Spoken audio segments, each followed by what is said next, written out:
Hello. Today, this video it's just something very interesting to me.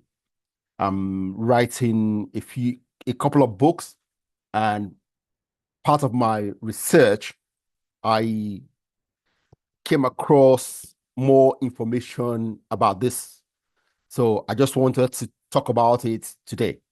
You know, I don't want you to have to wait till maybe 2 years when my book is out. So this video is about African foods.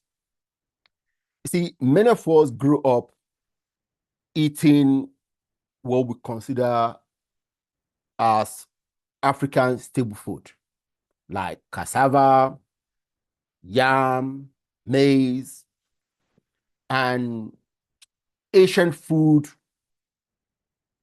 we consider as part of Africa. But many of this food arrived in Africa through centuries of human exchange and transformation that involve food, culture, and language. All of it evolve.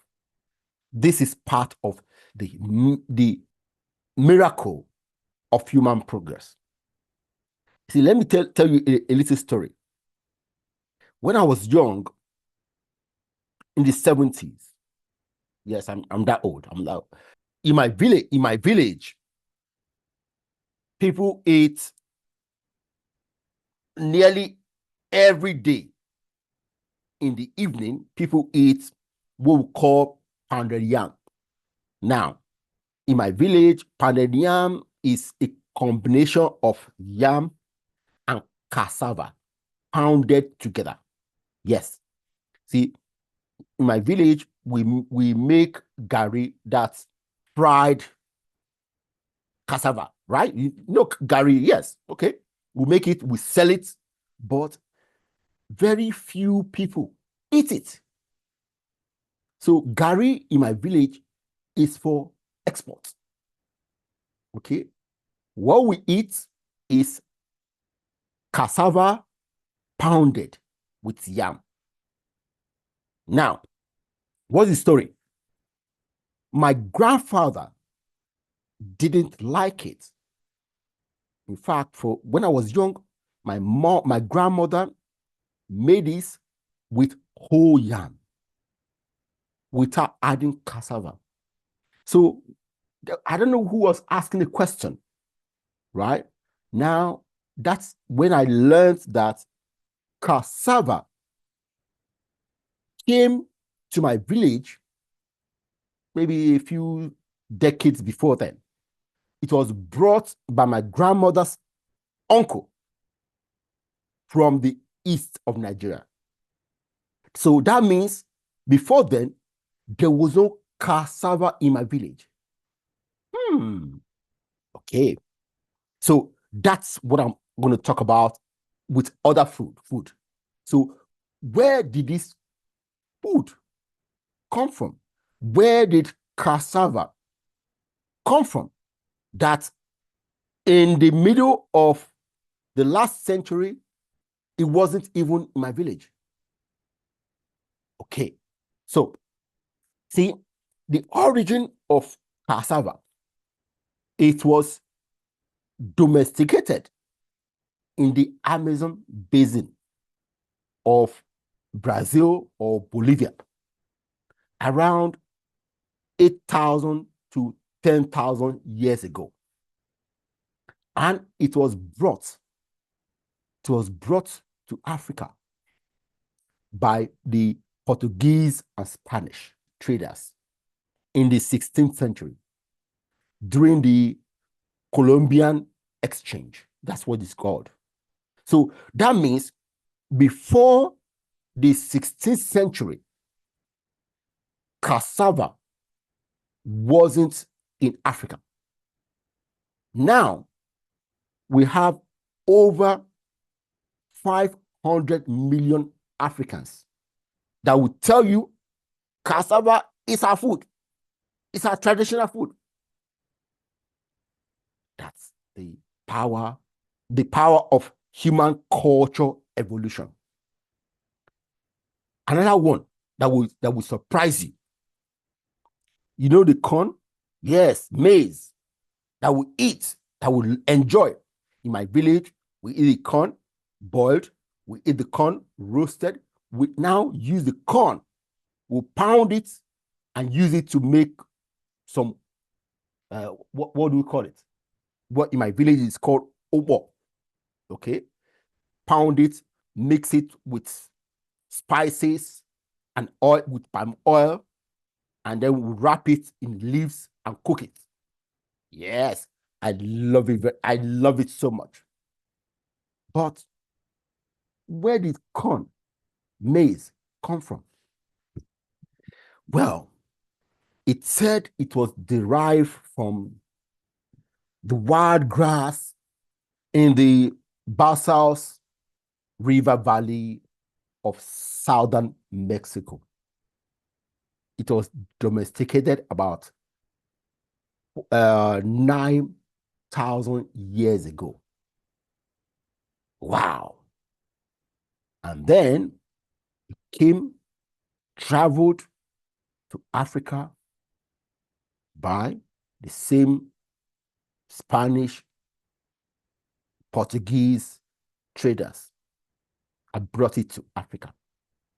Interesting. Two of the very magical food. Well, I call it magical because we eat it so much. We eat in Africa. We enjoy, and most of us think it's our native food. In fact, these foods have become native to us, but they came just a few centuries ago. They came from explorers, traders coming to Africa and bringing those things. Now, let's look at this one. Rice. It was domesticated in Asia, okay, about 9,000 years ago, and came to Western Africa through colonial channels. Now, with Middle East origin, okay, spread by Arabs and European contacts. Millet, sorghum, yam, plantain, these ones are indigenous to Africa and other nearby regions. We talk about potato, right? It originated in South America, okay, and then was spread to Europe and Africa through all these explorers, okay. Turf, it is indigenous to Ethiopia. Yes, we eat a lot of beans. And me, see, I eat granuts every single day. Yes, I eat it with banana as breakfast every single day. I've been doing this for over a year now. Yeah, that's my breakfast. Banana and granuts. That's what I eat every day. Okay. So beans and granuts originated in the Americas. It was introduced to Africa about the 16th century. See, these things are interesting. And see, why am I making this video? Because I want us to look at the world a little bit differently. A lot of Africans, okay, a lot of us are always talking about colonialism in it, and we only talk about the exploration of the West as something bad to us. Yes, there were some things that were bad, but we need to look at things holistically. Okay. See, that's why I ask people sometimes, have we done a pro and cons of the interaction of Europeans and Africans? Okay. See, the thing is that when we talk about these things, nobody ever thinks about what used to happen before then, before the Europeans started traveling, right, and colonizing places. What were they doing? Very, very few people ever think about that. And that's the interesting thing. The Europeans were not all powerful.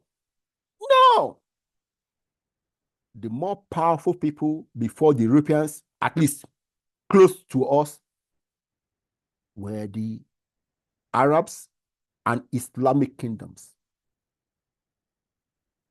In fact, I tell you, for over 5,000 years, China has been powerful, powerful, powerful.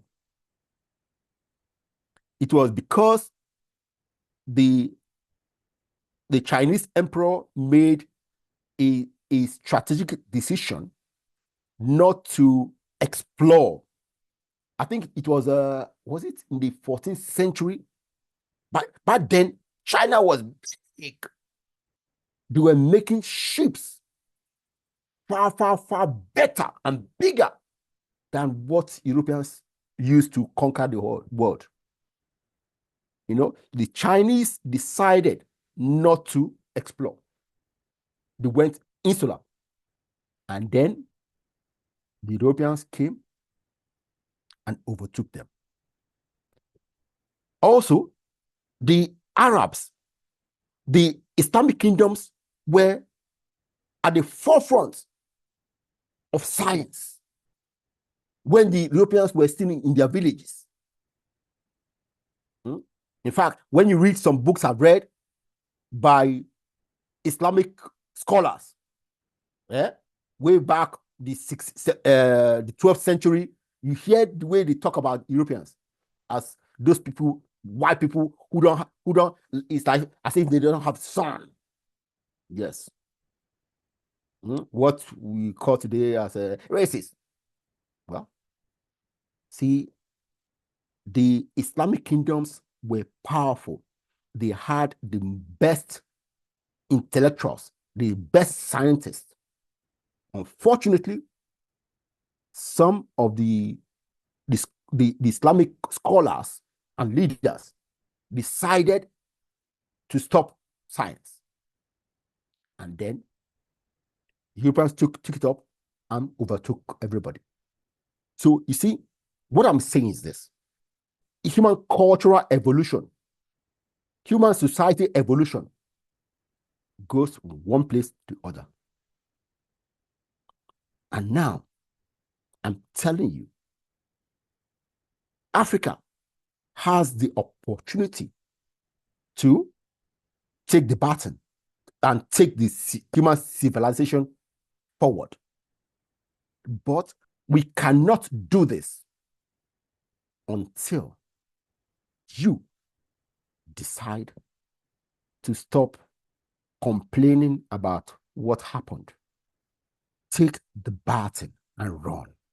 You see, a lot of what we hold dear, our food, music, language, fashion, are products of centuries of blending. That's not colonization. It's human cultural enrichment.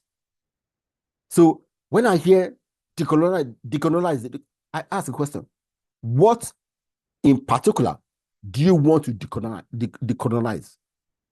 Okay, decolonize it in a literal sense is impossible and deeply misguided. Yes, that's what I think. So ask yourself, did you ever stop to wonder how your stable food got your plate. And what that says about how human progress happens through sharing, not isolation. That journey from the Amazonian roots to West Africa, fufu, from the Mexican tocinte to Ghanaian banku, is a reminder Africa is woven into the shared thread of global human history. So instead of asking how to separate ourselves from the past, let's celebrate how connected we already are, and let that inspire our creativity and unity. Tell me, did my story about the origin of cassava or maize surprise you? What does that make you feel about our cultural heritage? Let me know your thoughts below. All right. If you enjoyed this video, please give it a thumbs up and put your comment, like I said. And if you haven't subscribed to this channel, please do so, because your support helps us to spread the message. All right. Thank you very much. Bye.